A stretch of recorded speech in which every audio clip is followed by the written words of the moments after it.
안녕하세요. 다킴TV 가정학과 전문의 다킴입니다. 이번 시간에는 앞 시간에 이어서 다이어트 약과 관련된 그 두 번째 시간으로서 흡수 억제제와 그 외 기타 약들에 대해서 설명하도록 하겠습니다. 일단 흡수 억제제는 크게 두 종류로 나뉩니다. 지방 흡수를 억제하는 약과 탄수화물 흡수를 억제하는 약으로 나뉘는데요. 이러한 약들은 소화 효소 활성도를 감소시키거나 아니면 지방 합성 경로를 차단하여 지방과 탄수화물의 흡수를 줄여서 체중 감량에 도움을 줍니다. 지방 흡수 억제제의 경우에는 지방 소화 효소인 리파제의 작용을 낮춰서 기름진 음식을 먹게 되면 먹은 지방의 일부, 약 30% 정도가 소화되지 않고 배설되어 기름변을 볼 수 있게 됩니다. 그래서 때로는 붉은색 기름변을 볼 수도 있는데, 이는 짬뽕이나 아니면 순두부찌개 같은 고추기름 등이 들어간 음식을 먹은 경우에 해당합니다. 혈변이 아니니까 걱정할 필요는 없습니다. 이러한 증상들은 약을 복용하고 하루 이틀 내에 나타나며, 이러한 증상이 불편한 경우에는 식이섬유가 많이 함유된 음식을 같이 먹는다면 이러한 불편을 줄일 수 있겠습니다. 부작용으로는 복부 팽만감, 또 방귀나 아니면 배변량의 증가가 있고요. 모든 약이 그렇지만 개개인별로 약의 민감도가 다르기 때문에 약이 과하게 작용하는 체질일 경우에는 방귀를 낄 때도 약간의 기름이 같이 나오는 경우도 있습니다.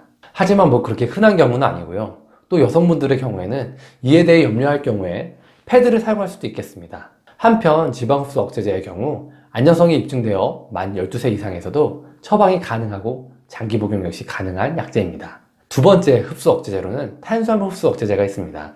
이 탄수화물 흡수 억제제는 크게 보면 두 가지 작용 기전으로 약제를 만든다고 볼 수 있는데요. 흰 강낭콩 추출물로 알려진 파세올라민이라는 물질이 탄수화물 섭취를 돕는 데 필요한 아밀라아제의 활성도를 낮춰서 체내의 탄수화물 흡수를 떨어뜨립니다. 또한 가르시니아 캄보지아라는 열대식물의 추출물은 탄수화물에서 지방으로 변하는 데 중요한 역할을 하는 효소를 방해해서 탄수화물이 지방으로 변하는 것을 막아줍니다. 여기에 뇌에서 세로토닌 분비에 영향을 주어서 식욕도 약간 감소시킨다는 것으로 알려져 있습니다. 하지만 이러한 탄수화물 흡수 억제제는 효능과 안전성의 검증이 끝난 지방 흡수 억제제와는 달리 아직 임상적으로는 그 효능과 부작용에 대한 연구가 더 필요한 약물들입니다.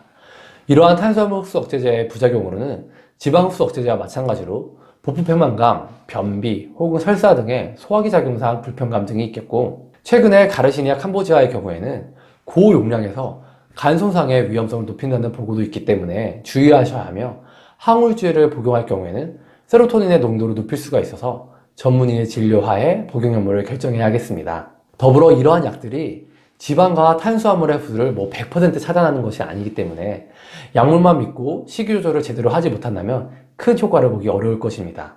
마지막으로 그 외 약들에 대해서 설명하겠습니다. 먼저 약을 복용하면 약이 물을 많이 빨아들여 팽창해서 소화기관인 윗속을 채워서 포만감을 조성하는 약이 있습니다. 알기닉산이라고 알려진 약인데요. 미역과 다시마 등에 들어있는 성분을 주성분으로 하는 약입니다.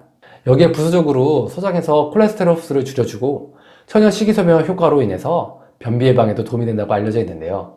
이 약제를 복용하실 때에는 약제가 물을 흡수하는 것이 중요하기 때문에 꼭 물을 2컵 이상 같이 드셔야 합니다. 이 외에도 변비나 부종에 효과가 있는 생약 성분의 약도 있고, 경우에 따라서는 이러한 다이어트 약제를 복용할 때 비타민과 유산균을 같이 복용하기도 합니다. 이상 다이어트 약들의 종류와 효과, 부작용 등에 대해서 같이 한번 알아보았는데요.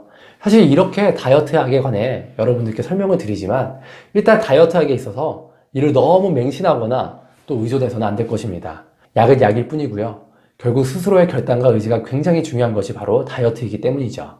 하지만 반대로 생활습관의 교정을 혼자 해보겠다고 하면서 체중 감량이 잘 되지 않아 계속 비만한 상태를 유지하는 경우가 있을 수도 있는데요.